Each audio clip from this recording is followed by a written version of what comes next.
Brock, I have a question for you. I have an answer for you. What are your do you and Cam actually participate in the Valentine's Day festivities? We're very much let's do a nice dinner. So again, I bless Cameron. Cameron's a gift. One of his love languages is giving gifts. I am not that person. So No way. he is so wonderful. And he goes, we don't have to do gifts. So what we do is we just do a nice dinner. I am on team you and Cameron. Like you are what should be. Like that's clearly the romance is not dead at all. So are you saying you're trying to enter the relationship with me and Cameron? Is that what I'm hearing? I mean, if you need a third, is all I'm Oh, saying. okay. I Okay, I you're mean, first like in line. if you're not into it, it's I'm joking, and if you are, you know, Shoot me a text. on that note, we're recapping episode 115 with our guest, who I'm very excited to talk to, Randy Sur, our production designer. If you love the Oh, set of the middle, if you're like, oh, it's so good, that was not the writers, that was not the directors, that was not the actors, that is production. That's production design. all of that and so much more. So let's get to middling. Welcome to Middling with Eden and Brock, where Eden and I break down an episode of The Middle each and every week, which you should know by now. You've been here. You've been here for 15 episodes, just like me and Eden. You're with us. Eden, we have so many new listeners coming into the fold. It's really exciting to like see our numbers grow, see our community just like blossom. It's been so much fun. Oh my God. Absolutely. Absolutely. It has. It is funny since this has launched though. Usually, if I were to get like recognized, say like at a coffee shop or whatever, they're like, "Oh my gosh, I love The Middle," right? And end of statement. But now it's been the past 3 times, and it's been coffee shop waiter who have been, "Oh, I love The Middle. You actually popped up on my For You page last week." So our stuff is being filtered. They're like, "I had no idea you did a podcast with Eden." And so that's now like whenever they recognize their next, it's been consistently now, they're like, "I see you on my For You page on TikTok," which is great. That's the fantastic. I get that now too. Well, I got it before this. I got it just in my normal TikTok. And people are like, "Oh, you've been popping up on my," and I'm like, "Oh, good." So I'm popping up on quality people's pages. Ooh, I love that. Like I'm getting there. They're reaching the right audience. The algorithm working. Anyway, Thank how are you. you? What's new? Well, I Oh, do go have a ahead. crazy, honestly, this has to do with TikTok a little bit. So this is something I do because I just posted a TikTok about it, but this is like, it is consuming I need to just get the word out as much as possible to everyone to try and get an answer from this. There is a video that exists online. It was some dumb, I don't know. The title is like, that time NBC tried to replace the whole internet.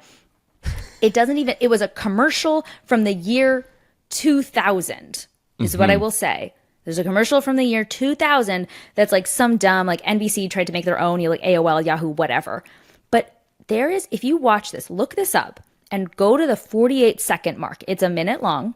Go to the 48-second timestamp and tell me what you see, because I'll tell you what you're going to see. You will see me. You're going to see me, me waving my arms, pumping my arms, going like this. And my husband sent this to me, and I said, "This is so funny. Oh my God." Because it's like, she's this like woman is like walking through, like, you want sports, you want entertainment, you want whatever. Like NBCI has it all. And so they're just like showing random images of like things from the world. And one of them is me pumping my arms. And I saw it and I said, "Oh my God, that's nuts. I never got paid for that." And then I was really confused because this looked like an old video. And like I already said, like I spoiled 5 seconds ago, this video was from the year 2000. And the image of me pumping my arms I did not look like that in the year 2000 because I was a child in the year 2000. I was Yes. 9 years old. And that image is from me, looks like me when I was 2012. So obviously it is not me, but it is But it's you. it's me. Crazy. It gave me chills. I was like, "What? Who is this?" Because honestly, even if the answer isn't something spooky like that I time traveled, Right. it's still spooky because it's like, who is this person who looks exactly like me? We got to find her, get her on the pod. get her on the pod. I know you commented saying that. It was perfect. But truly, if anyone can go to see, can tell me who, can they recognize who this person is, I need to know. That's my update for the week. What about you, Brock? And let's find out how much she got paid or is getting paid for that. You know what I mean? Oh yeah. I mean, it's going to be zero.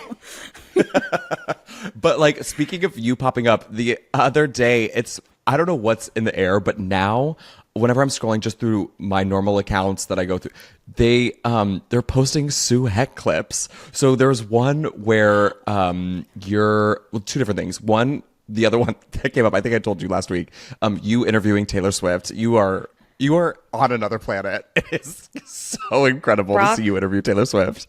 That clip of me interviewing Taylor Swift is going to be, if I'm relevant enough to when I die to be on any in memoriam, they're going to show that clip.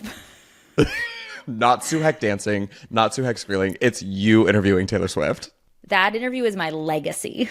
It's so good. It's a psychotic interview. It's incredible. I mean, I love it. I watch it all the time. And then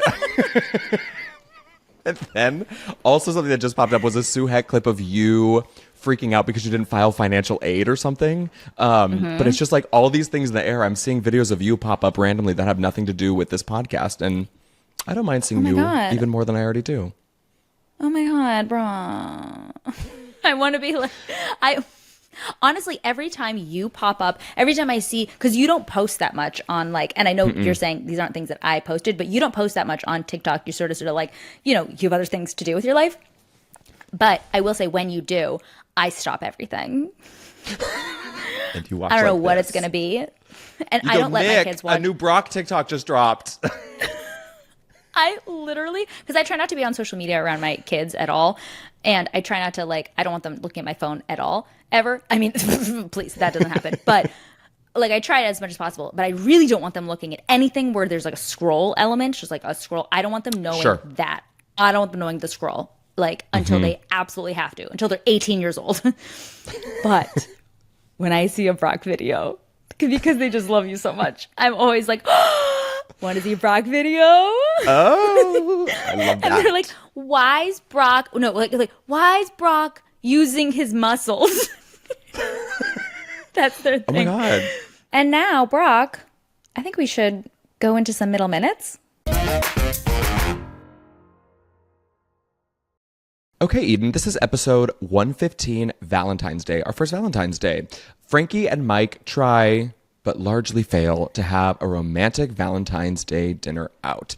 Brick gets invited to his first sleepover by a member of his social skills class, aka the Odd Squad, who pretends that he's a cat. Sue's friend Carly blossoms after getting her braces off, which gets the two invited to a wild boy-girl party. Axel has shifting Valentine's plans involving girls, and he and his two friends wait at the Hex home expecting girls who never appear. This episode was written by Bruce Rasmussen, I hope I'm saying his name right, who was actually not a staff writer. He was not on staff or producer of the show. I'm not sure what he was just like a freelance episode, but he is very successful in his own right. Yes, prolific. The Connors, from Drew Roseanne. Carey Show, Roseanne, yeah. All the Connors. You just said the Connors. Did you say the Connors? Okay. I sure did, yeah. So he's done it all. I'm sure Jana and Mitch were good friends, and this makes sense. Roseanne, Eileen, Deanne, everyone. But worth saying, he wasn't a regular. He was a special guest. Yes. If you will. And it was directed by the one and only, the fabulous Chris Koch. And the guest cast is gigantic. There were so many. That's why I'm excited. We're going to talk to Randy because there's so many sets. It's crazy. I can't wait because, oh my God. So this is an expensive episode. We have Bo Wyrick as Sean Donahue, Blaine Saunders as Carly, her second episode, John Gammon as Darren, his first episode. Wow. Brilliant. He's so funny. Susie Nakamura as Beth, Krista Braun as Mrs. Tompkins, back for her second episode. She was back in, I think it was 105 The Block Party, and she's back. We have Andrew J. Fishman as Zach. Big ol' cast. This one aired Wednesday, February 10th, 2010 at 8:30, 7:30 Central, our classic time, to, oh my God, 7.83 million? Another spike, baby. The top movie of the week the movie that finally dethroned Avatar was Dear John. I'm honestly shocked. That was kind of anticlimactic. That was the one. That was the one. Dethroned. The dethroned Avatar was Dear John. Wow. Top song of the week. Here we go again. TikTok by Kesha. TikTok, I won't stop. I'm gonna be on top for the rest of the season. My name is Kesha. My God. Let's break down the episode, Brock. Actually, Eden, can you sing that transition in the form of TikTok for me, please? Just, I think audiences deserve that. TikTok, here we go. Brock. Oh, wait. TikTok, here we go. Brock, let's break down the episode this week. 115 Valentine's Day. This is so repetitive. Let's just break down the ep. Bye. Let's break down the ep. Okay, good. I love that. Is that My too God. much? Is that too long? Should I just do it again? Is that fine? No. I'm gonna Okay. clip that and send that to Columbia Records, I think. Okay, good.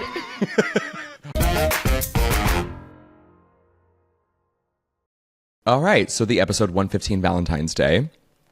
We have Valentine's Day. Valentine's Day is coming up. Brick joined a social group. Axel tries to solicit money to woo a girl for Valentine's Day. And Carly has a huge transformation. And boy, oh boy, did she transform. Did you catch? I hope it was just an eyeline thing. It kind of looked like Axel was like looking at her boobs with the Carly reveal. Was that just No, I me? did He not wasn't, clock right? that. Okay. I was like, They couldn't have done that. They shouldn't have done that. I hope They that was didn't. just a poorly placed orange piece of tape. I hope he was hope not. so. Yeah. Yeah. I honestly think Charlie, if they had told him to do that, I feel like Charlie would have been like, I'm not going to do that. I'm not Yeah. going to do that. I'm not going to do Yeah. that. I am glad though, because I was wondering when we talked to Blaine a couple weeks ago, I was like, oh, the transformation doesn't happen immediately in the next episode. I was like, I hope we have the payoff of the transformation. So I am so glad that they did the literal 2-second punch in of what she used to look like at the front door. Because that is worth it. Those kind of like split moments where it's so needed, because then you do get the payoff where the hair is straightened, the braces are off, you know. She's highlights. She has like, yeah, she has highlights. She's got the makeup. Like I'm glad they did a little punch in of what she used to look like 2 weeks ago. Yeah, I completely agree. Because it really was. It's a crazy glow up. Yeah.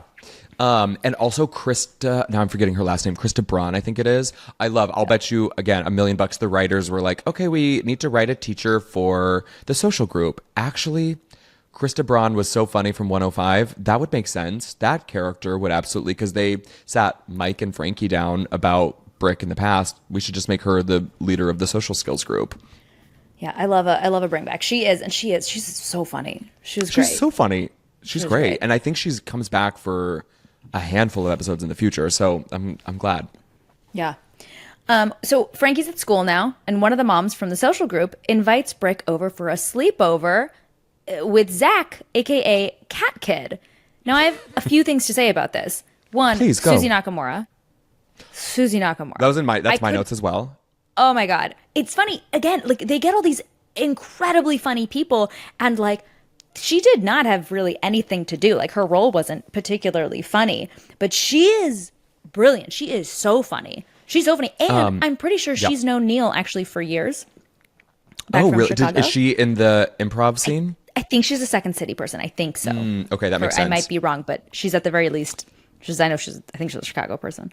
Yeah. Well, Susie is one of those people who it's like Peter Breitmeyer, where you know the face because they're in everything. And you know what I will say, actually funny you saying like they didn't give her a lot. She plays a mom, right, and of a kid who's in the social skills group. But what she does do really well is in those moments where she's so relieved to have a kid hang out with her kid. She plays those moments really well. It's I don't know, those moments between her and Patty, I think they resonate really nicely because of the two of them. No, I completely. You're so right. And this is another thing about this separate is that this is me. I feel like this is gonna be me because my kids they're not like I don't know, like they're only 3, but they absolutely are. They're cat kids. I see. They are cat kids. They talk in meows a lot of the time. They talk in woof woofs. Sometimes they're doggies. Sometimes they're donkeys. Sometimes they're ducks. Most of the time they're kitties, though. Most of the time they're kitties, and they will talk in meows. They do not like socializing with other children, and I'm trying not to project, but like I am prepared to have a meeting once they go to TK next year with a teacher who's like, I think we should separate them because they are going to be like the weird identical twins who are like meowing at each other. Oh my gosh. And you're going to be either Susie or you're going to be Frankie. You're going to be, but I'm going to be relieved either way. Either way, if someone asks me for a sleepover, I'm going to like freak out probably. I'm like, oh my God, yes. Now, are you going to pull a Susie Nakamura and are you going to give your children mittens, like their paws, like Susie Nakamura did for her kid, Zach? Honestly, like they haven't asked for it. I will never offer it. But I think if they go out of their way to like, well, here's the thing that I've learned, and we've talked about it in the past, I don't think it's going to be up to me. It's not going to be up. It's not going to, if they want gloves or mittens, it's not going to be, Mommy, will you please get me mittens? I'm okay either way. Like, it's going to be, I need mittens and I'm not going to do anything until these mittens are on my hand. Sure. So if mittens happen, they happen. And you know what? Worse things have happened. My gosh, I can't wait to see you on this journey. It's going to be one of my favorite things. I know. At home, Mike witnesses Brick, quote unquote, practicing for his sleepover, and Sue comes out of her room looking like she did her eyeshadow with a Crayola marker. And when she says she got invited, invited is a liberal term, invited to a boy-girl party, Mike puts the kibosh on it, but after a persuasive point from Sue, she gets to go. Well, if I haven't blossomed, then why would I have gotten invited to the 7th and 8th grade boy-girl party? Huh? You were invited to a boy-girl party? Uh-huh, by an 8th grader. He asked Carly to come, and then she asked if she could bring a friend, and the guy said yes. No boy-girl parties. You look like you're auditioning for RuPaul's Drag Race. I gasped. I fully gasped. I came out and went, I blocked my eyes. I said, look away. I was watching with my kids and I was like, look away. Look away. Shield your eyes. Protect yourself.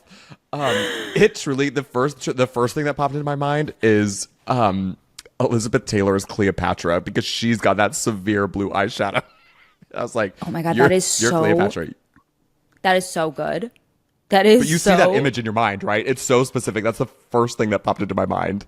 Yes, I know exactly what you're talking about. That's exactly what Sue saw on her, like a blurry image on her mobile, on her whatever phone, and was like, I'll do that. That's class.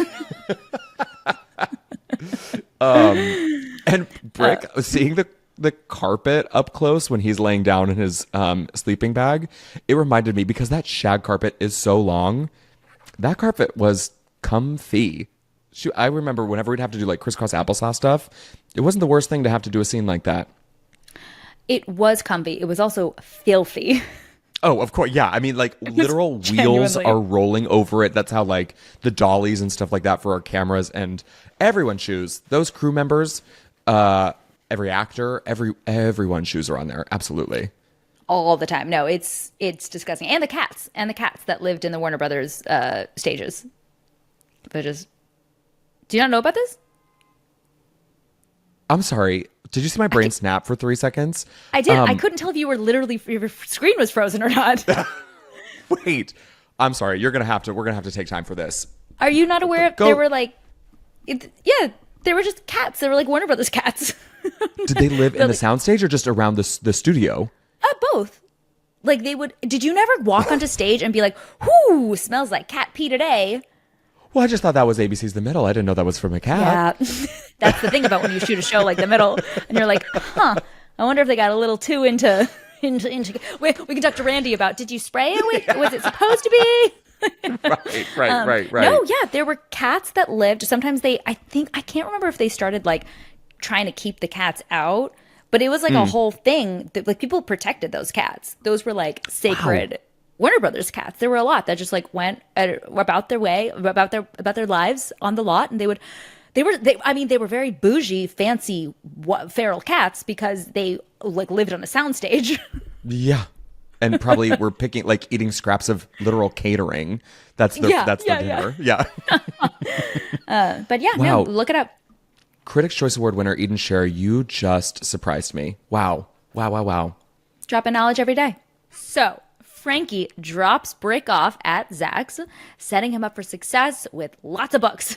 Lots of books, lots of backup books, lots of flashlights, lots of books. And Frankie and Zach's mom, Susie Nakamura, hug in relief that their sons are finally making friends. Again, me in 2 years. We're going to come back to this moment in 2 years. Can't wait. Yeah. At home, after Frankie and Mike send Sue off to the party, they realize they're alone for the first time in years on Valentine's Day. I'm sure this is one of your favorite moments. Mike, Neil taking you by like the shoulders or by the head and trying to subtly wipe the eyeshadow off was so unexpected and so funny to me. Carly's mom is outside. Oh, my first boy-girl party. How do I look? Very pretty. Be a good girl. Dad. Okay. I feel like I saw it. I saw it coming. And again, maybe there's something unconsciously in me because I know physically, like it physically happened to me. So I must know on some level that it did happen. But I was like, if he's like holding, he's absolutely should like try to wipe off some of that makeup, right? Right? And then he did it. And I was like, there it is. Yep. It's so funny. I was not expecting it, and that made me laugh. And then also, they talk about sex every once in a while, Frankie and Mike, but like I feel like we never hang out in the conversation too long. Like the most we'll get in our live watch that we just did on a couple weeks ago, Birthday? where they're talking about things that like we have to do but we don't want to do, and then Frankie just goes birthday, and that's usually like if I remember them talking about sex, it was that. This we spent I don't know 3/4 of a page talking about like sex and when to do it, and we had a whole flashback of it, which made me cackle because I'm Frankie. Oh my god, I'm dying. Why did you let me order that mud pie? And all those breadsticks? Ugh. So bloated, I'm gonna explode. All I want is to lay on that couch, have my feet rubbed, and then fall asleep. That's all that I want after dinner. There's literally that's a rule. That's a rule in our house that we actually didn't make it up, but that is there's no if we do want to have a night to ourselves, which again, I, as a parent now, I appreciate, I really, I like, there is no, I don't know how, I genuinely don't know how people have kids like a year apart or like 2 years apart, because that means I'm like, when were you both alone together? When your kid was one, when you, the schedules are crazy. That's when were you like, I'm not with my, did you have sex in front of your kids? Like what? What is happening? How is this possible? But so I really, when we're alone, oh my God, if we are gonna, I don't, that's not my brand to talk Sure. sexy, but we never, if we're gonna go out to dinner and we actually want to have like a night of us, No. It is everything. Every activity that we want to do is happening before food, and then food is the end of the night. Correct. Food is the end of like. Even if Cameron and I want to watch something important on TV, we're not watching that after dinner. I'm going to be asleep in 30 minutes the moment we get home. It just took me off guard. I don't mind them talking about sex, but I was just so surprised that we hung out there and had a whole flashback about sex. It took me off guard. I don't mind it, but it happened. And the flopping on the bed was very funny to me. It was. And it was so real that it was like, oh, I didn't feel like, this isn't like when you see it when you're watching like Game of Thrones. You're like, this is gratuitous. It's like, yes, this is very real, true to life. Perfect. This is life, yeah. This is life. And I appreciated it a lot. When Frankie and Mike attempt round one, Axel and Sean and new addition to the show, Darren, show up at home because their dates met college guys and they're going to meet up with them later. And Frankie and Mike escape to dinner. Something that did make me laugh is Sean, Bo Wyrick, as they like literally walk in on them, like starting to get frisky or just like starting the make out process. he goes right up to them and handshakes each of them and goes, "Mr. Heck, Mrs. Heck, good to see you." Having a good Valentine's Day? Didn't he say that? So out of pocket. It is so funny to me. Oh, God, unnatural. Guys, hide your eyes. Mr. Heck, Mrs. Heck, great to see you both. Hope you're having a fantastic Valentine's Day. I love it. I love it. I love it. I love it. Oh, God. And again, as we kind of talked about last episode, any person that they can pair with Mike to make him uncomfortable. So Darren just saddling right up next to Mike and being kind of very much in his personal space. So funny. So funny. So now Frankie and Mike, they are alone. So they try to get a table at a restaurant, but the ridiculously long wait sends them into a fight. That's kind of me and my husband. This happened one time where we were like, okay, then actually let me ask you this, because this is the only thing that bumped me from the episode, something that I feel like it wasn't earned. So I understand. I think what was correct, it just felt like it missed the mark just a touch for me, is I do understand there's tension. You want to have a nice dinner. It's this and that. But then what happens is while they're in the car, Frankie's like, "You didn't plan anything. You didn't do X, Y, and Z." So I was like, what? I feel like the payoff for what's happened, I was like, I wish we would have had a line or something maybe in that opening scene where Frankie's like, "So what are we doing for dinner?" Or just something to earn her being so mad at him for not doing anything for 16 years. Does that make sense? yeah, totally. Because it is like, well, yeah, he didn't plan anything because nobody assumed that you were going out. Nobody thought you were going out.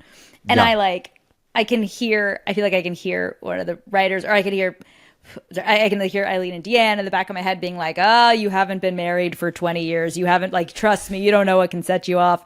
And I do feel like, I mean, I don't know. Nick and I have only been together for 10 years. I know that's not that long, but That's long. I feel like it's long enough, but I know people are like, get to 20, get to 30. Sure.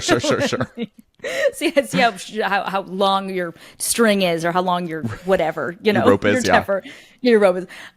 But I feel like we usually cut each other quite a bit of slack with stuff like that. But I will say, on our one, when we've been trying to do date nights, we've been trying to just actually have alone time where we look at each other, which again, this was just so close to home with the getting to the restaurant finally and looking that when we get to that scene of Looking into the eyes. looking Yeah. at each other, we've literally done that. Be like, let's look at each other for 10 seconds. Let's just make uninterrupted eye contact for 10 seconds. Let's do it. But there was one time where we were like, we haven't been out, just the two of us, in so long. We got a sitter. We are going out, and we get there, and the restaurant, we didn't realize, we get there. We didn't realize the restaurant was going to be, it's closed on Mondays. And I think it's also, they didn't say this directly in the episode, but hanger is such a thing. So we were both getting hangry. We got in a fight. We got in a real fight where I was like, how dare you? And all of that would have been solved had you had a gluten-free breadstick in your stomach. All of it. I just needed one singular, I need a carrot stick. Anything. Stick. Just literally. And we reset a million. We were like, stop, hold on. We were like, can we just reset? Can we start over? And we started over. But it was because we got home and we were like, we didn't get enough time to ourselves. That was our one opportunity. That was our, we're not allowed to fight. We're not allowed to fight on our one time where we want to be alone. Right. Oh my God. So let's get back to the episode. Well, I guess I guess I stand corrected, because I guess if you're hangry and also you put these expectations on a night you want to have, the first thing you want to do is lash out at the person right next to you. I stand corrected. You can always admit when you're wrong. Not like me or Nick. Oh, okay. So, at the boy-girl party, Carly gets asked to dance by a boy in a fedora. After Sue tells Carly to go for it, she isn't quite sure what to do with herself. I remember this so vividly this whole night because except for Blaine, who was younger than me but not quite as young as the people, I was 18 years old, and every person there, every boy, everyone was there was genuinely 12. Okay, in my little notes, I have a question. All these background actors, are there parents there? Are there a million parents on set? Well, they're not on set because background holding is in a different place. But Sure. yeah, yes, But yeah, they're at Warner Brothers. They have to be. They are there they're hanging out with the cats. Oh my goodness. I mean, even still, you were what, 18? Blaine was, I think she said like 16 or 17. So Yeah, 16, absolutely. I You think. guys are much older than them. Also, the comment about Kardashians, I guess I don't know where we are in the timeline of pop culture, but I was like, the Kardashians weren't on yet. Obviously they were. Oh, they It for must sure have were. been, okay, it must have been, pre-nose job, but I think I was just like, what is going on? No, I they were had no well idea. on the air. Weren't Were they? they Didn't really? they go on Okay, like 2006 or something? Okay, Eden, No, it was I'm wrong definitely- for a second time in a row. Sue me, okay? You'll be hearing from my lawyers. Yes. And then the only other closing thought that I have from that scene is, how did a boy in a fedora get invited to a boy-girl party? In my boy-girl parties, people wore vests. They made fashion choices. They did not make a fedora fashion choice, and that's the truth. Oh, I mean, it's hard to say because mine was in like the year 2000, Mm-hmm. but there were absolutely some fedoras floating around some boy-girl parties. Although I don't ever remember them being called boy-girl parties, which now that I'm saying it out loud and I'm reliving it, I don't know what I'm talking about. When I'm picturing parties, I clearly was never invited to one. Because all of my parties, I'm like, yeah, I don't even remember. Like, they were basically just sleepovers. Like, I mean, and I was not aware that I was not invited to them because I was having like 7 girl sleepovers. We'd have Sure, summer of parties. course. That's like, Yeah, of we're course. going to a party, and it was like up to 12 girls. And now, I is never- that something you'd like to unpack? How do you feel about that? Are you okay with that? Honestly, I'm fine with it. I'm Okay. that is, of all my issues, nah. I wouldn't have known what to do with myself. Oh. So now we're there. So now we're at the sleepover, and things seem to be going well with Brick. Good thing he practiced. They have laid to go down to sleep, and Brick offers Zach some chocolate. ... I again- do like this. They're kind of establishing the pattern, the rhythm, the structure. That's what I'm looking for. The structure for the episode where like the scenes are quick and they're short, as with a lot of single camera shows like ours are. But these are truly, they're just like a little snippet at dinner, a little snippet. And then they keep kind of getting folded into the dinner. That's kind of like our anchor point now. But like you see Brick and Zach, we see you at the boy girl party, we see the boys on the couch. It's just like these little snippets. I like the structure. It felt different, but I like how they kind of constructed it. I like it too. I like it because also we don't see Frankie and Mike trying to actually be romantic with each other. So it is nice that is a good, it is a good structure change. Like it is Yeah. a nice like, oh yeah, this is, and it's gonna be interrupted. Of It's not course. gonna go like, there's a reason why this isn't the structure because it won't happen. Eden, funny you mentioned it gets interrupted. Take a look at this plot point. When Frankie and Mike finally sit down for dinner, they raise the white flag and agree not to fight and look each other in the eyes. And just when things are going well, Zach's mom calls and Frankie has to go pick Brick up because Zach is literally bouncing off the walls. That line of Susie's when she's like, Zach, get off the curtains. I don't know where he got it from. Zach, get off the curtains. Did you give him chocolate? It made him purr. Me, because my kids don't have a lot of sugar. Like they have sugar, they had cake at their birthday, and like we go for ice cream or whatever. But they really don't have sugar they don't have sugar, I think, as much as like we're not casual with sugar. We're very specific about it. And so they're gonna be the meowing identical twins. Someone's gonna have a sleepover and someone's just gonna offer them, someone's gonna give them a Jolly Rancher and they're gonna go ape it. And I'm gonna get a call. We're gonna get a call in the middle of our uninterrupted eye contact saying your twins have gone shining.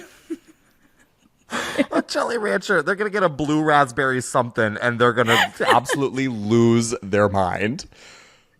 Oh my God. That visual. That is so funny to me, Eden. Oh my God. Like they're gonna go full rogue. Oh my God. Oh my goodness. Okay. At the boy girl party, the offers of Never Have I Ever and makeouts they're a little too much for Sue. And so Frankie, Mike, and now Brick are at the restaurant. And as Mike and Frankie try to get the night back on track, Sue calls to get picked up. Oh, that whole Yeah. series of you scooching through, walking in on Carly, making out with the fedora boy. Very, very, very funny and very well played by you, by the way. It's tricky to play awkward without it feeling like shticky, and I think you did it quite well. Thanks. I did feel a little shticky. It did feel a little like I was the You just watching it just now?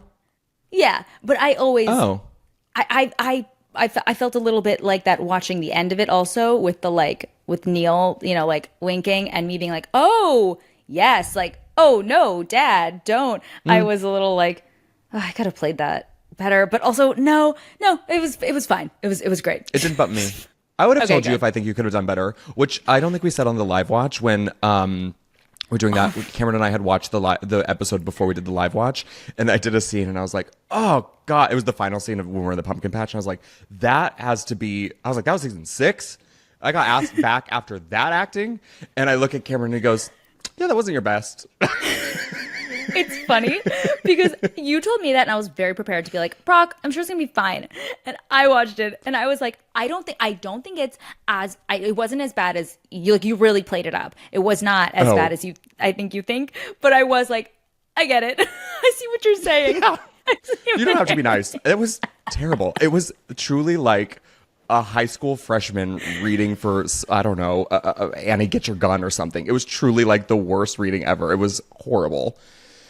I'm just so thankful. I'm pretty sure that's when I started getting guarantees for the amount of episodes I would be in per season. So I just thank God I had a guarantee. You know what I mean?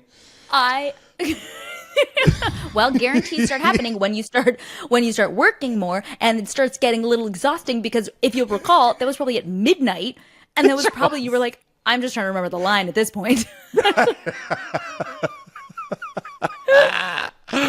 Oh, that is funny. So Mike gets the call and he springs into action upon hearing that there's beer at the party. And he puts on a whole charade, picking up Sue and Carly so as not to ruin her reputation, Sue's reputation. Sue's reputation. Nobody knows who she is in front of her classmates. God bless Sue being like, everyone's going to think I'm weird. Or everyone's going to think I'm lame. And it's like, they don't know who you are. Right. They're not going to think anything of you. I was expecting though, like when they mentioned, I don't know why when that happened, I was expecting Mike to walk in and there'd be like keg stands from these 7th graders. But I think no. they were so limited in what they could do because they were literally minors. Like they were literally 12. So I think like they could say the word beer, but like they couldn't really do much. Right. Yeah. Have you ever done a keg stand? Never in my life. What? No, never. And I've been to like college parties. I think I just like, I've done Power Hour. I've done a Power Hour. Okay, yeah.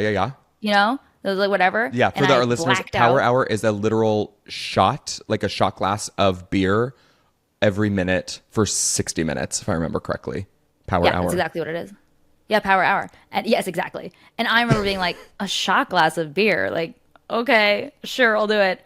I was blackout. Much beer. Last time this was in college. I was full. That's a lot of liquid. But at the end of and it. a lot of wheat. Yeah. Like, and that's as you said, you've got a lot of allergy restrictions too. My God, I can't imagine what it did to you. Can't even. No,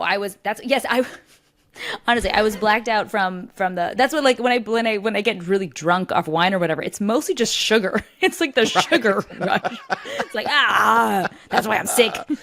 Oh, that's funny. Okay, so at home, Axel and crew slowly realize their dates are never going to call them. They hype themselves up saying they need to show them what they're missing by taking shirtless photos, but it doesn't work out. But it doesn't work out the way they envisioned. This made me laugh. So hard. I was like, oh my God, this really is. Like as they were all getting. And I watched this with my kids, and they literally said they had a hot take on it, or they had opinions on this scene too. They kept saying, they took off their shirts, and I started laughing, and they were like, "Why are you laughing?" And I was like, "I don't know. This is just funny." And they were like, "Why are they naked?" Naked. Why are they naked? And I was like, because they're idiots. And they were like, why are they idiots? And I was like, I shouldn't have said that word. And then they're like, oh no, now they're gonna repeat it. The rest of the day, they were like, why'd they take their shirts off? And I was like, because they didn't know what they were doing. And I was just like, this is so beautifully gay. Like, this is wonderfully homo. Oh, I it's love so funny. Yeah, it's perfect. And then also, Eden, do you mind? Can we take a moment of silence and appreciation for John Gammon's body? Okay, silence, you're right. That was no. Okay. Oh my God. Those pecs, I was like, oh my. My. What? I was like, oh, they're really doing this. Like, what's this gonna be? Like, everyone's seen Charlie's body a ton. Like, poor child. Everyone's just constantly seeing his body. But I was like, I wonder. I don't know. I mean, they're gonna show us like what are Bo and Darren's bodies gonna look like? Yeah. And I was not expecting that. I thought they were gonna have looks like normal great, human but also, bodies. yeah, but also John Gammon. Oh my goodness, good for him. You know what? Good for him. What a premiere! What a way to premiere! What a way to step on the scene. And I will say, and just one thing, I will say that I was glad that it wasn't. I thought it was going to be, because again, I'm very sensitive too, and I don't like, because there's a lot of stuff in like Friends or old TV shows, let's just like a ton of gay panic. And I was like really expecting them to be like, oh, gross, blah. And I think it was just like, I think an appropriate or a real reaction of them being like, huh. Well, this isn't quite what we want it to be. This isn't really, and then him being like, sent. Yes, that made me laugh. That I was like, oh, perfect. And guess what? That's your fiance. That's what that is. That's your, Oh my God. That's your fiance, and then your husband right next to him. That's true. But yeah, so yeah, you know what? I didn't even think of that. You know what? I'm very glad that I didn't go like, God, I wish we could have done better. I'm so glad with how that didn't even clock, and I'm glad that I didn't even clock. I'm glad how they handled that because it made me laugh, and it didn't feel like they were being mean to my community. Yes. Yes. Back at the restaurant, Mike, Frankie, Brick, and now Sue and Carly, and Axel and the boys have dinner together. Frankie's okay not getting alone time with Mike because the moments with having all her kids together won't last forever. So Mike and I didn't get to spend Valentine's Day alone together after all. But that's okay. Because someday Axel will be off on a date, and Sue will be kissing boys at a party, and Brick will probably be living in our basement. But the point is, someday we'll miss these Valentine's Days together. So I figured we should treasure every lame one we had left. Brock, last note about this episode. I laughed so hard. If you go back, watch this episode. We shot this scene at, this is a late nighter. It couldn't have been that late because Brick was there, because like I said, Atticus can't be on whatever, but it was a long day. I know this for a fact. And Charlie and I, God, I miss Charlie so much. I miss Charlie so much. We don't live in the same place right now, and it's really hard for me. It's really hard for me. But Charlie and I, just my best friends, Charlie and I were, I don't know what we were on. I don't know what we were doing, but you know, they always have little, like these little inserts as coverage, you know, like, shots of the family being the family. And they had one of the things, like this wasn't in the script. It was just a thing that we all decided on the day of like, okay, how about, all right, we're going to be on Sue, and how about Sue and Axel have a little moment where like Axel goes to take the bread and Sue like slaps his hand away. And they kept that. That was in there. We're like, as the music, the voiceover's going, this is not like important to the episode at all. This is like microseconds, you know, little snippets. So you see it happen. You see the like hand and slap. And I remember on the day, because there were a lot of angles of coverage, Charlie was just making me laugh. I would slap his hand away and he would look at me. He would just like stare at me just to see if anyone honestly was paying attention. Like, and clearly, I don't want to say they weren't or it just didn't matter, but if you'll notice, they kept that.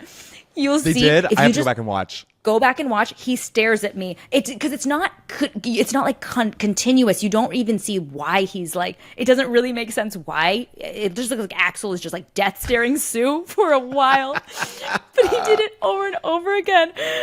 So if you watch the episode, go back. You can see Axel just staring at Sue for a long period of time before he like finally like, and he breaks, and then he like eats his food, but.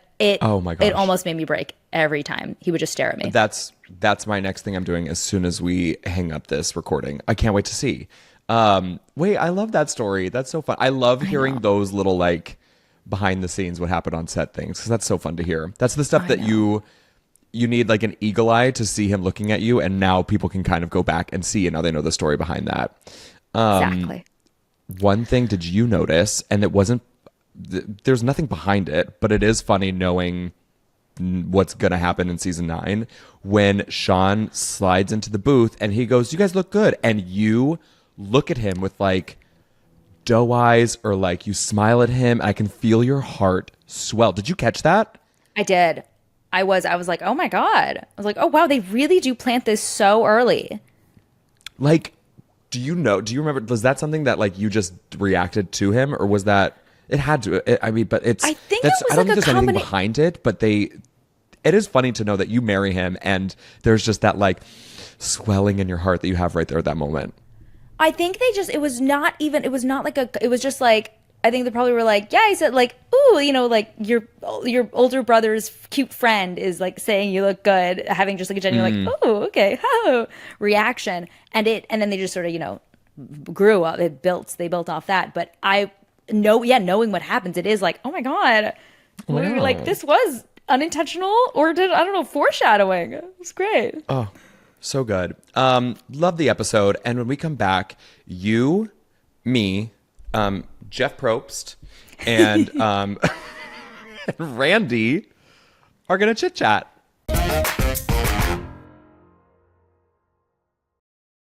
Today we're talking to someone whose fingerprint is eaten quite literally on every single frame of this TV show. He's a production designer, and everything you see set-wise was conceived from that little noggin of his. You might know his work from The Mighty Ducks, iconically the 90s hit Mighty Ducks, Whitney Houston's Cinderella, one of my favorites, and for which you won, excuse me, Randy, a Primetime Emmy Award. Hello, thank you.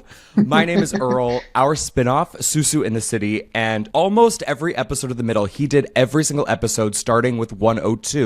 So right after the pilot, that was his work. Please welcome our fantastic production designer, Randy Sur. Yay! Hey there, everybody. Hey, so nice to see the two of you again and to get to talk to you.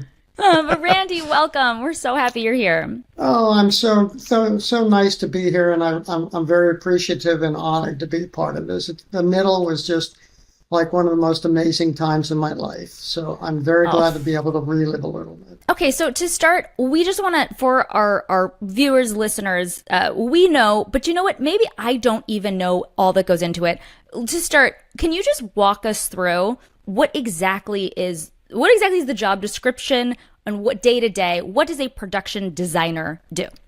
Sure. A production designer is, in layman's terms, the easiest thing to kind of marry it to would be an architect. So basically, I read the script, and then working with the director and the producers and the writers, determine how we're going to bring the story to life within those environments. And it's storytelling, and it's creating the environments, and for the actors, it's trying to give them something that's truthful, that they can feel comfortable in, and also will bring life to the characters. And in this case, it was kind of unique because after season one, we went on a few location shoots. And after that, we ended up using the Warner Brothers Ranch backlot for everything. We never left.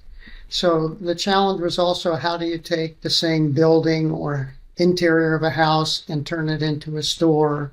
How do you do, we did actually a freeway traffic jam on the backlot for a Thanksgiving episode. For the time you guys went to Orlando, actually when you drove into the Orlando area where the Orlando welcome sign was, We recreated an area of the drive into the city of Orlando. So it's a lot of fun challenges in how to see things in your head that don't really exist there, or that you can take something that does exist and transition it into something completely different. It's fun, it's challenging, and it's a little pressured when you have 5 days to do all these things. So you design it, we have to do the drawings, we have to do working drawings, we have to then build it, paint it, dress it, light it, set dress it. Of course, Julie Fenton, who was our amazing set decorator, she and I did almost over 30 years together from our very first job. There was just one short period of time that we had to separate. Wow. So those are two different, that's okay. Because I've actually, you know what, I do want to know this because I've always been a little bit unclear. So set decoration and production design are two separate but integrated departments. The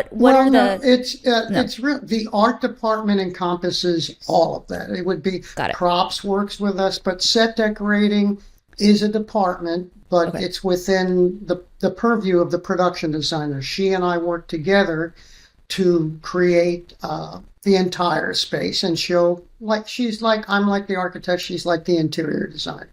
So we settle on the look, and then she ends up bringing in the myriads of dressing right down to, I don't know if you guys remember, but if you picked up the basket for the mail, every piece of mail in there was actually addressed properly, handwritten to the address we had conceived for the place. So she was incredibly detailed, a very difficult and detailed job. And she was my work wife for 30 years. We had an amazing run. Wow. If you'll recognize this I do. This is from the actual, this is the poster. I remember that one because that's something stuff like that we ended up having to create. We had graphic designers too in the art department. Randy, what's so impressive to me, I think as any production designer, on a TV series specifically, you have to create so many different looks. Like, obviously, yes, you create the Heck House, which is so Midwestern, so very specific. But then you're also creating, say, restaurants, and you're creating other people's houses, and you're creating, workplaces and stuff like that. What's very impressive to me about a production designer is you have to have that knowledge on how to not just design a house, but design an office, a workplace, a hardware store, a grocery store, and make it all feel like it exists in the same world. Is that something that came naturally to you, or is that something that you learned through your extensive career in Hollywood? Well, I think it's a combination. I mean, it's also a little bit of the blessing of the insanity that I've been given, that, I see these things. I mean, when I'm reading, a lot of times after many years of doing this, as I read, the movie starts to play in front of my eyes, so to speak. And then you can go out. Used to be in the old days, you'd have to go to the research libraries of the studio and make copies of things and find things. Now, of course, you can sit and, search the internet and just kind of get little ideas and little bits and pieces. We did these shows every 5 days. And remember, we're doing 3 shows at a time. We're doing the one that's shooting, the one that's prepping, and we're striking. So we could be handling as many as 24 sets every 5 days, because the middle usually had anywhere from 4 to 8 sets a week. Wow. So it's a combination of show and business to keep everything running smoothly.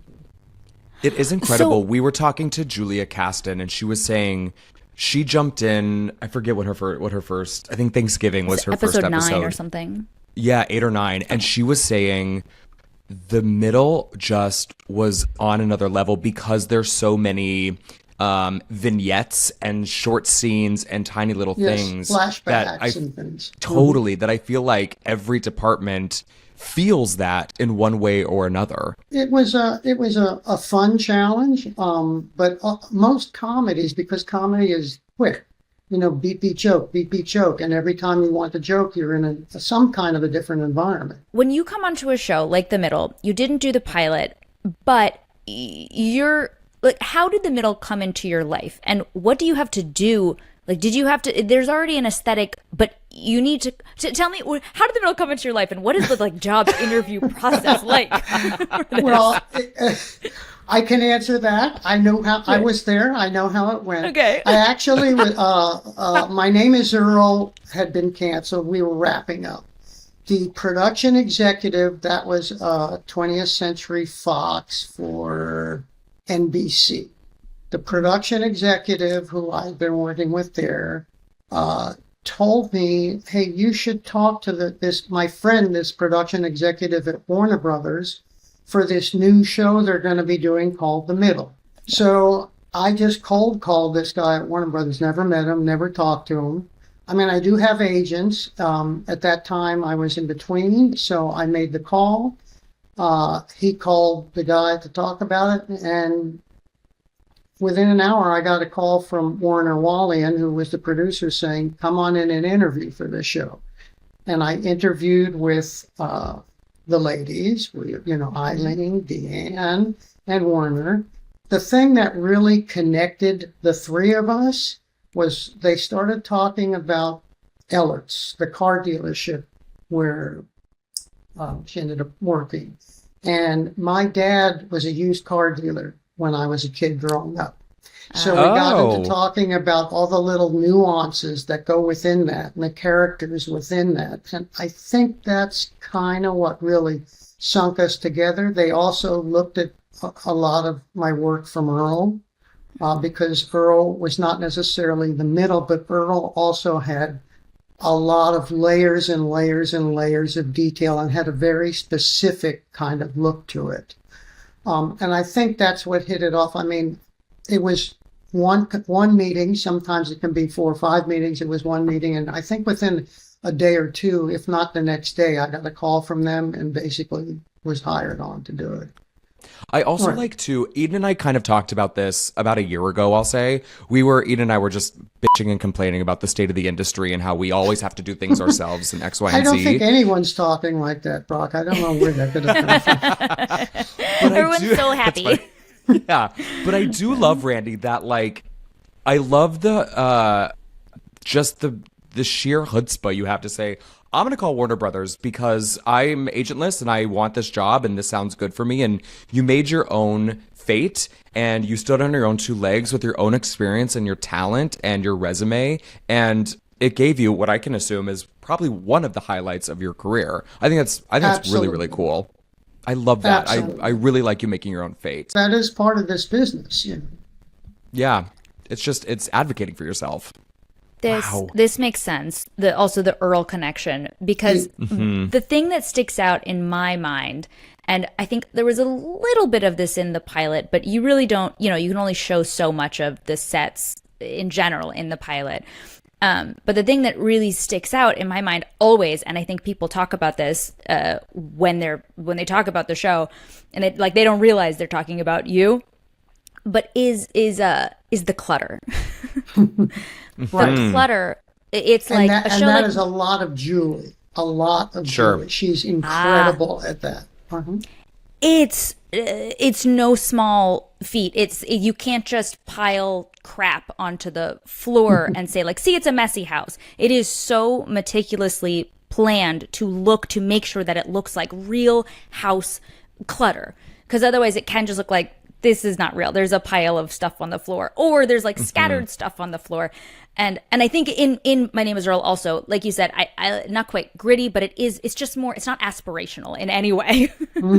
Totally. That's a great way to put it. It's very lower class, the whole vibe is a little bit messy. It's kind of everyman. It's a lot more what people are familiar with in a lot of people's everyday lives. We don't all live in, designer homes. We live in homes that are functional. And it's true, finding a level of doing that, and it did resonate with our viewers that the characters resonated, where they lived resonated, which is why they felt so attached to the whole story.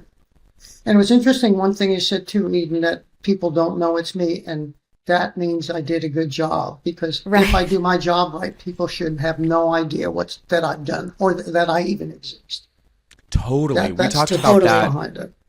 We talked about that with music as well. Like, you definitely want it there because it creates an aesthetic and it creates the tone and it creates the magic that is comedy or drama or whatever the tone or show you're trying to create.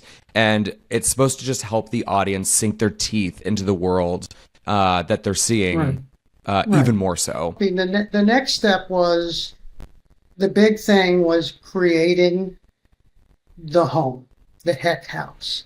And that, we kind of backed into that. We knew we were going to be on Warner Brothers Ranch. We knew it had to be Indiana.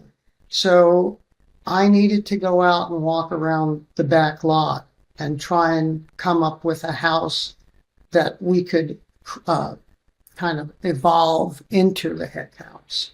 The Warner Brothers back lot, just little bits of history. It has the Griswold house from National Lampoon. It has the Murtaugh house from Lethal Weapon.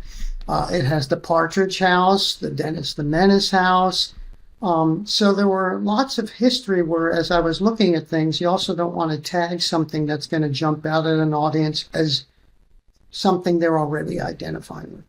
I walked to the back lot and we found what was at that time called the Bel Air house. It was a 2-story house with a retaining wall around it when I first saw it. And the Bel Air house, before it was there in the 50s, it was a church was there with a convent attached to the back of it. And that convent was seen in The Flying Nun. And then they tore it. There was a fire. They tore it down and they built what was called the Pier House, which was the Bel Air house. When I saw it, was the Bel Air house. Anyways, it was a 2-story house. And it just seemed to me like it could be a nice family, small Indiana ranch home with work. We ended up taking the 2nd story off the house. We redid the roof. We redid the front yard, took out the retaining wall, re-terraced the front yard so you could come down to the sidewalk, refaced it with brick and siding, and it was a concept that we ended up. What I did is I actually went on some real estate sites at current time in Indiana and looked for things for sale to get an idea and get some things that I could show to Warner and the ladies, Eileen and Dan, because Eileen and Dan had very specific ideas in their head. And it resonated. Anyways, that was the process of getting to that. Of course, that was only the exterior. Then from that, we had to conceive the entire interior of the home, which was actually built on stage. Yeah. Got it. I am so surprised. I never knew that the exterior was originally a 2-story house that you literally knocked down. And if you remember, the story. back of the house, the back house was another house on the back lot. So we actually had 3 different places to shoot the Heck house. We had the back house, which was actually on the park where the Friends fountain was, and we'd have to fence in and green out the Friends fountain every time we were back. Right. And we would change the back of the back house a little bit and put a green screen to get rid of the 2nd story on that existing house that they took out and posed. Then we had the exterior of the real house on the back lot, which we would shoot people walking up to and shooting out the door towards the back lot to see the street.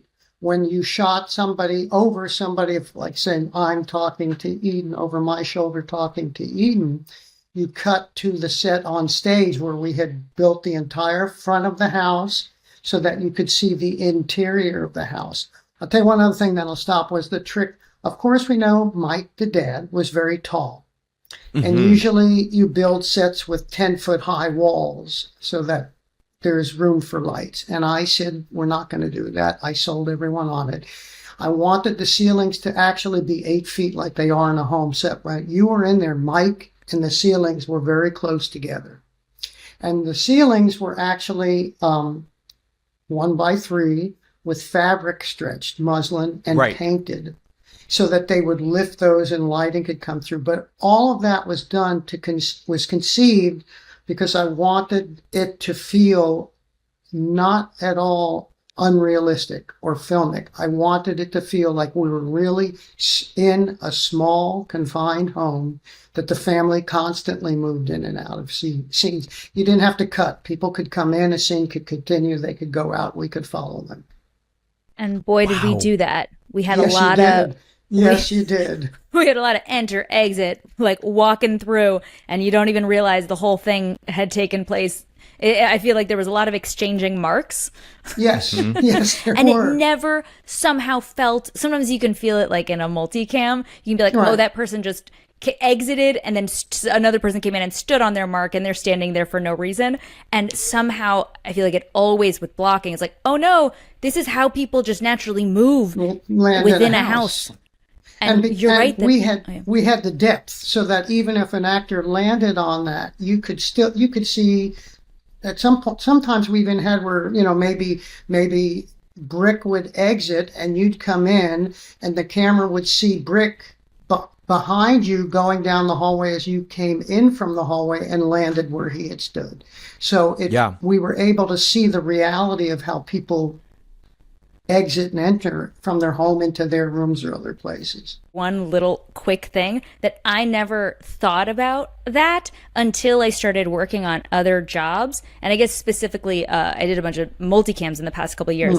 And I remember I would constantly, or I learned after, I wasn't constantly, but after the first few seasons, it was a constant like, okay, I'm going to exit now and go into, go down the hallway. And 9 times out of 10, they'd stop and be like, hey, Eden, we can still see you. Go down the hall. And so I'd have to really go all the way down the hall, truly play the reality of it. And then when I started doing multicams, they were like, you can just stop. You don't have to, why are you walking all the way away? I'm like, well, I don't know. They're like, it's not, no. We're like, oh, wow, our set was real deep.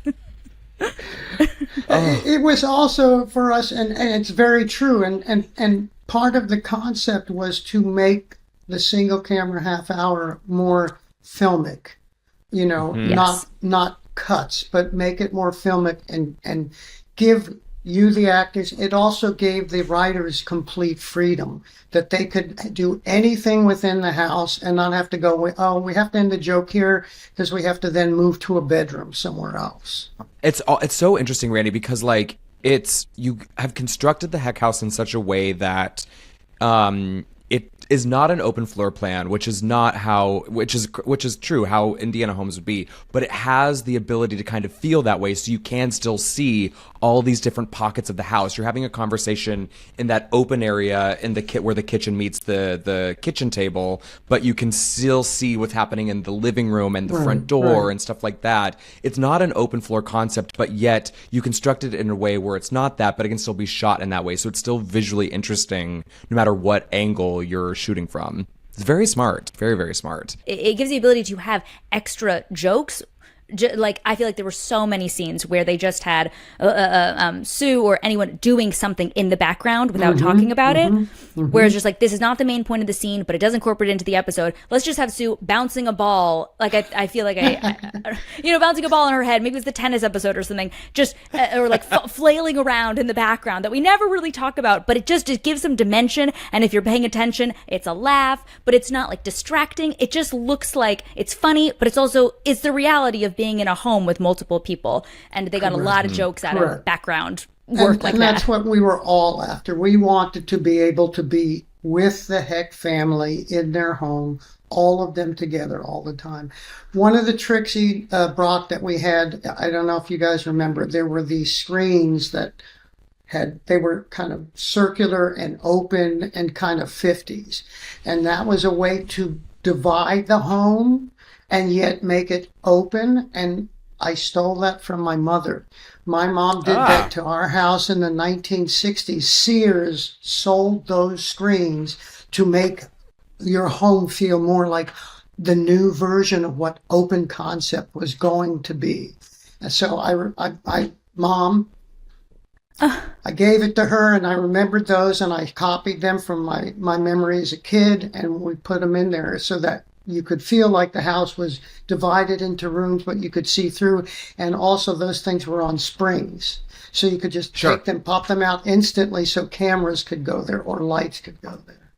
Okay, Randy, let's talk a little bit about this episode. You watched it, 115 Valentine's Day? I did. What'd you think of your work? It's early seasons. I'm always curious of like where we ended. We ended the show 5 years ago now, where that's so fresh in our mind. What did you think going all the way back to season 1 and seeing some stuff?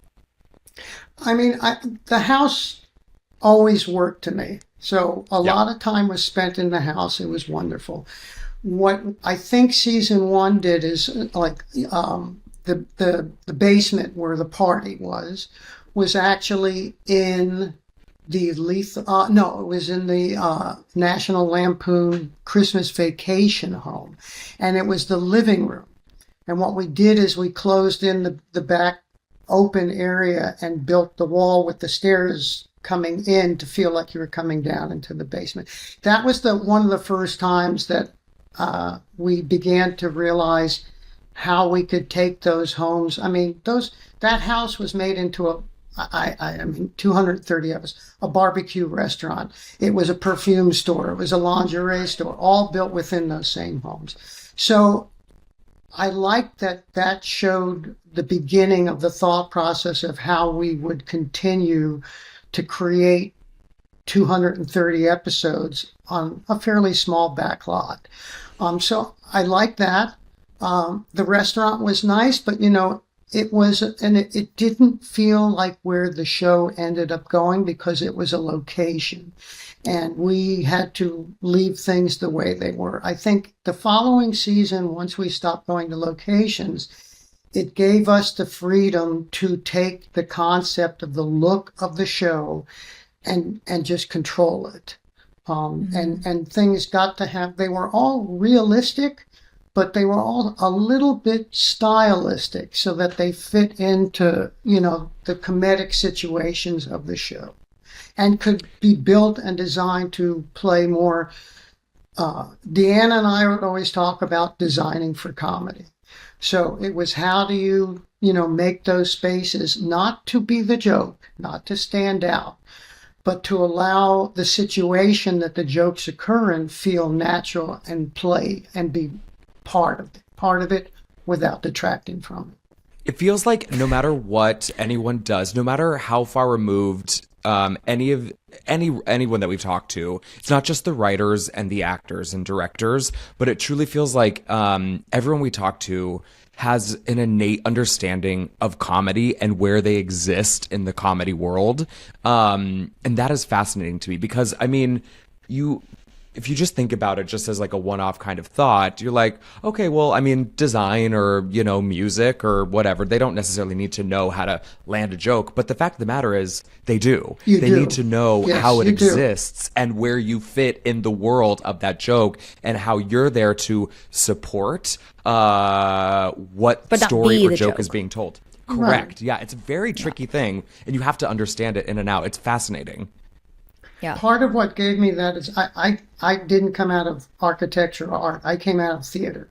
I actually have 3 degrees in theater. I have an AA in design, a BA in acting, and an MFA in directing. I studied all 3 different areas so that when I read a script, I'm not just thinking about the space. I'm thinking about camera, lighting, blocking, acting, directing, so that staging. So how am I going to make all of those elements come together and work to make the story get told?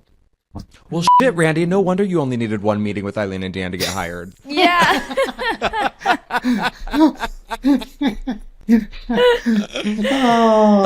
What we are gathering, or what we have, I'm gathering from all these guests that we've had that I have just talked to, known for a decade, but never like really gone in depth with their jobs, is that I'm just, we talked about Eileen and Dan being very specific, and I think that sort of like attracts like, where all of the people that stayed the whole time, not necessarily that were there, but like had the staying power, were also extremely specific in their work.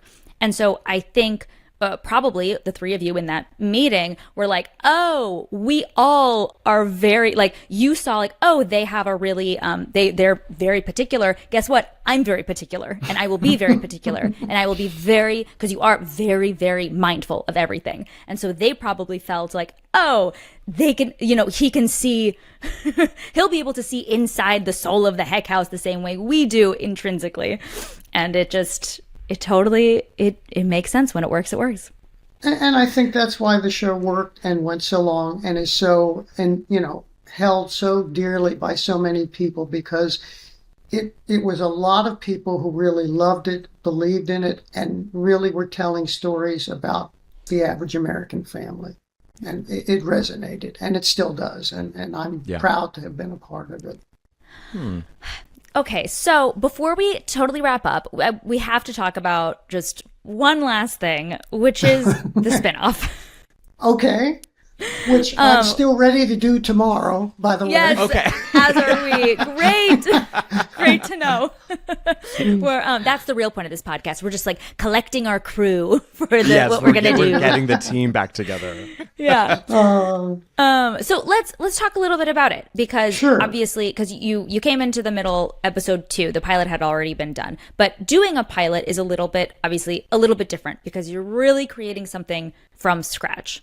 So what did the meeting with Eileen and Deanne look like, just in terms of, I'm assuming you talked about what the evolution and elevation of the characters should look like in terms of design. Talk about it. I mean, well, since we all knew each other so well at this point, I mean, it was 9 years of doing this together. We really talked about more, not specific to the look. I mean, basically, we knew it was Chicago. We knew the ladies know Chicago. Mm-hmm. We all knew Sue. We all knew, what she was like. The question was, how much time had transitioned, and what transitions and what remained of Sue that we knew and that we wanted to now have our audience feel the growth, but know that we're going to grow with her, because we haven't been with her on the journey to this point. So it was more getting to where we are now. And where we knew that Sue, there were a lot of things in the script that Sue was just landing. She was finding the apartment. She was finding her job. So we didn't have to create a world for the character. We had to create a world that the character could live in now and give Sue the ability to grow within those. So we kind of had to think about not just now, but what can she grow for 5 seasons in these worlds? And I think that's kind of where the evolution of the design. How do we take Sue where she is now and give us places where she can grow, the audience can watch her grow, and hopefully the audience can grow along with her. Well, you guys, I realize, did a bang up job then, because the things that stick out in my mind are that completely empty apartment. Just one room, so that absolutely you can change it as time goes on. Which, if you remember, was the Partridge House on the back lot next door to the Heck House. We built it in the living room of the Partridge House next door to the Heck House on the back lot. Oh, I didn't know that. Ranch. Oh, I don't remember that at we were all. there. We were on the ranch a couple times because you and I did like a couple like screen testy things while they were like testing out looks and lighting and stuff. And that also happened on the ranch as well. But we had like some table reads and stuff on the ranch. And then we did the Chicago Street, and the Chicago Street, the entrance to your apartment was actually from the building from Little Orphan Annie. It was the orphanage to Little Orphan Annie's where you walked in. We built the lobby there. You walked out of frame, and then we had a little matching piece of hallway just outside, and we had the doorway matching inside the Partridge House. So you walked. It was, again, the magic. That's the magic of part of what I do is how do you take different elements and seamlessly make it feel like they're all the same place and give the audience the illusion that the story just flows that way. Wow. But yeah, we did that there, and then we built the hotel was just an empty space inside of a facade on the main lot. And the reason it worked is because it had the windows and it looked out onto the Chicago street, but there was nothing in there. I mean, there were also things like pipes and staircases, because that's how inside facades, there's just access to get up to put lights for lighting at night. We had to design around that and hide it and make the elevator function in that space. How did you guys do the elevator? How did that work? Because I watch it and I'm like, I forgot that wasn't a real elevator. So for audiences, part of the joke in the spinoff was that the elevator, the doors would open, yet the elevator didn't literally come down all the way. You had to climb up into the elevator. Am I remembering that correctly? Yes. Yes. Okay. It stopped a few feet above the floor. Right. So above sea it level. was, normally you would do that on a stage where you can build it, and here we were in a building that had a concrete foundation and a back wall, but fortunately it was a back wall that we talked to the studio about, and were able to cut a hole into it and then put it back together in the back. So it's a trick I did I did a feature film for Sam Raimi called Darkman, and he also had a scene where an elevator had to go up and down. And I don't remember how I came up with the idea, but I used the same trick. So we built the elevator, and we built the shaft going up and continued it, a few feet above the space. We had to cut out some rafters and all that so it could travel up. We cut the back wall of the actual facade building out. And then in the back of it, we drove a forklift. And underneath the floor of the elevator, you took the two prongs, slid it in, and built the floor so it hid the prongs of the forklift. And all we did was have a radio to the operator, and there would be cues. Take it up on camera.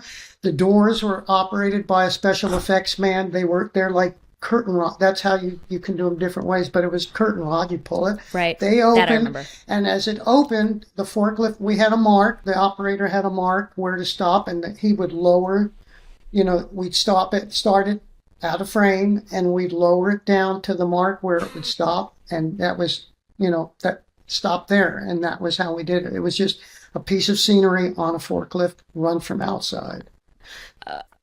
I really hope it's just a trick. I don't remember how I think it was out of desperation on Darkman that he said, I want the elevator to operate tomorrow. So it was I just came up with it. It's, again, like I said, part of what I do is being gifted with a natural insanity that works for the creative process. Yeah. And sometimes enters into my personal life, and it doesn't work completely well either, but it's fun. Thank you for taking the time with us, Randy. Before we let you go, we always do, Eden and I, we ask 5, sometimes they're trivia questions, sometimes they're rapid fire questions about your career, but it's called the blue bag grab, because obviously the running joke from the Heck family was they left their blue bag full of snacks everywhere they went. So, Randy, question number 1 from your blue bag grab. Yes. Okay. From this episode that we've just recapped and you just watched, Valentine's Day, what color were the semicircle booths from the restaurant? I believe they were either chocolate brown or burgundy, one of the two, but they were a kind of a reddish brown. Unfortunately, Randy, that's neither. I would have said, for the record, the exact same thing. I have the answer right here. What were I thought they? it was red. They were green. They were like a hunter green. Oh my gosh, I don't remember that. Again, and we didn't rent them, so they were there. They were exactly what I was thinking, because they were there and we had no choice. Ah, there you go. Well, on that question. Well, here, you've got redemption. We've got redemption on the coming up. Okay. We're going to do another color scenery question. Okay. We're talking number 2. The carpet in Zach's bedroom was what color? Oh, I have no clue. I must have picked 20 or 30,000 different carpets. I have no clue. Me either. I mean, it's blue. I have it written down, but I wouldn't have known. Good news, Randy. This next one, there's no wrong answer. It's a rapid fire. First thing that comes to your mind. I'm sure there's a ton, but give me one that comes right to your mind. Okay. One of your favorite sets from the middle to design, whether it was a big standing set that lasted a long time or a one-off. What's one of your favorites? The carnival, the country fair. If you guys remember that we did on the back lot. Brown County? Yes. Or yeah, that one? that was the one with the cow. We actually did, it was, I forget which season, the opening season we did, it was supposed to be next to the football field. It was over 100 feet long. It had a Ferris wheel on the back lot. We did a huge county, like the main run. It was a lot of fun. And we we shot it where we didn't go to the football fields anymore. We used to fake the football field on the Friends Park. And we built, looking the other way, it was about 100 feet of that. And from the football field, you could see the Ferris wheel spinning. And then we went and walked on it. It was a fun challenge. Another rapid fire, another no wrong answer. Is there any set you can think of that you loved working on, worked really hard on, or were really proud of, but either didn't make it into the edit or like barely was seen? Is there any set that you're like, why didn't that get, I wish that were seen more? Yes, there always is, but I had been doing it so long at that point. My concept is I birthed the baby. It's their child to raise. And once I've taken pictures of it for my website or portfolio, it's theirs to do what they want with it. So as a young person, yeah. But now, that's the way it c'est goes. la vie. That's Hollywood, baby. Zen, Randy, I have to it. say, before this interview, I went onto your website and I clicked around a little bit. Seeing your sketches, particularly of the spinoff, and how it actually, like, the finalized product is a really, really cool thing to see. Like, your sketch of the lobby, and then there's stills from the show on there. It's a really, really interesting thing to see. Do you mind... Is it possible? Do you mind if I take those from your website and I post them on our Instagram or something? I feel like people would really like to see that. I'd be very proud to have those on. Just make sure I get a link to your Instagram so I can keep an eye on it. Absolutely. Take anything you want from there. I must have 20 pages on there of the middle also as well. Yeah, I looked through all the middle stuff too. It's incredible. I mean, just seeing everything you did from. Like, it's so fun to see from, like, the Heck House into, like, the later on seasons of when you see, like, Sue and Lexi's apartment that's, like, very modern and gray. And, I love it. All those neutrals. Okay, great. I want to post those for people on Instagram. I think they'd really like to see it. I look forward to that, and I'm honored that you're thinking about that very much. So. Oh, good. Thank you. Okay, Randy, final question. Okay. So it's about architecture of the Heck House. I'm seeing if you remember. So when you're walking down the hallway of bedrooms, right, there's 2 doors on the right, 2 doors on the left, and then there's a door at the very, very end. Can you give me the geography? What door goes where? The first door on the left was the bathroom. Yes. The second door on the left, I believe, was the boys' shared room. The end door on the right was Sue's room, and the door at the end of the hallway was the master bedroom. So close. Almost. So you got it right. So the first door on the left is the bathroom. The second door on the left is Mike and Frankie's room. The door on the very, very end, at the end of the hallway, was the boys. Is the boys. The one next to that is now Sue, and then I the can first actually door. see it now. Yeah, and then the first door Is on the Sue's. right. On the right is Sue's. Is the garage, and then it's Sue's. Yeah. I always forget about the garage, personally.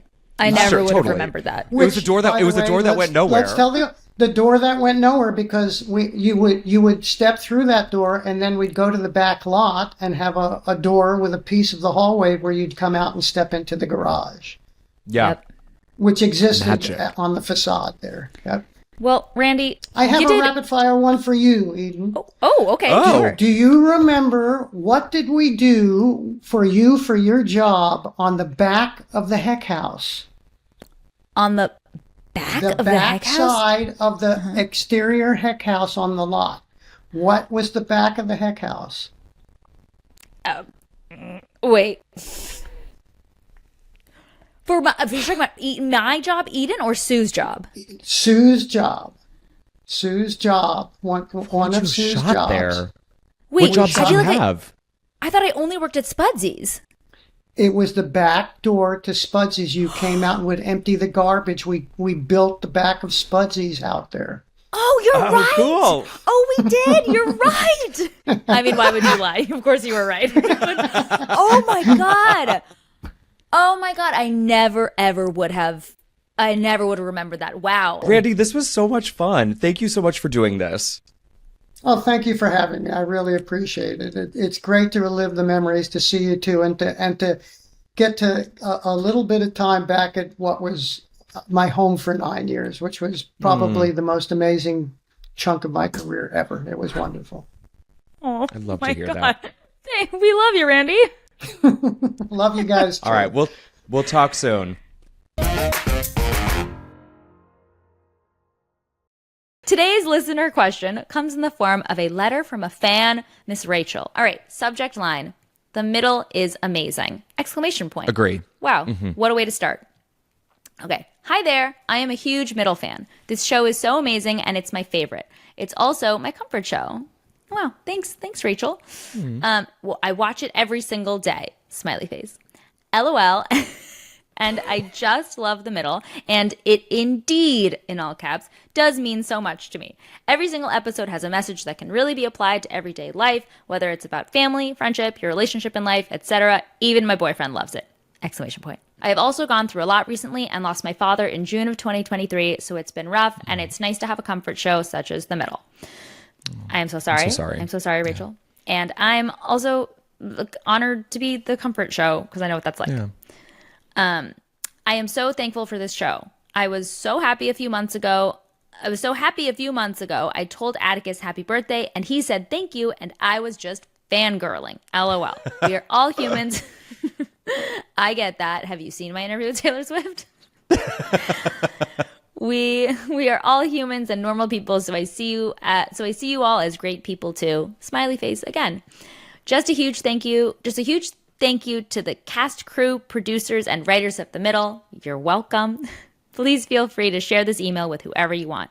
Thank you for The Middle. I love acting, and I'm an actress myself, so I hope to be in a sitcom someday. Have any advice to someone who loves acting? And there's the question. P.S. My fave episode is the interview. Oh, we just did that. We just recapped that one. Oh, yes. And thanks for coming to my TED Talk, Rachel. Okay, well, that's great. So any advice Eden, for someone who loves... Can you let Rachel know how to become a Critics' Choice Award darling? Yes. Learn to land on your mark without looking at your mark. Oh, good. That is good advice. That's practical advice. That's what that is. You have to just love it so much. If you love it more than anything in your whole life, then you can probably make it happen. I believe in you. And I'm not trying to discourage you. I believe in you, Rachel. 100%. Well, you know what? Hitting your mark and not looking at your mark, trickier than it sounds, but very, very needed. What else? Honestly, and it's kind of fun, watch TV. Know what's going out there. You know what I mean? That's true. And don't watch this. I love that you watch The Middle. Keep watching The Middle, but expand your horizon as well. You know, add things to the Rolodex in addition to The Middle. I think the more you watch TV, the more like you're absorbing. That's helpful for me. Like, it's not just sitcoms you watch. Watch a Grey's Anatomy. Watch, like Mayor of Easttown. Watch all the different things. It's only going to help you. Absolutely. That's much better than me. Much better than me. I think both those things in combination, watch this is our advice. Watch TV and hit your mark. You'll be winning Oscars in no time. Yeah. I can't wait. I'll expect a thank you in your speech, Rachel. I think that is it for today. You got anything else? I think that about does it. No, I have to go. I'm just going to go upstairs and just listen to the Encanto soundtrack for the 12,000th time. That's what I've got going on the rest of the day. Don't talk about Bruno, no. Nope. I'm I can't. Wait, I love don't you want that so song much, stuck in your Frog. head? I love you too. No, no, no.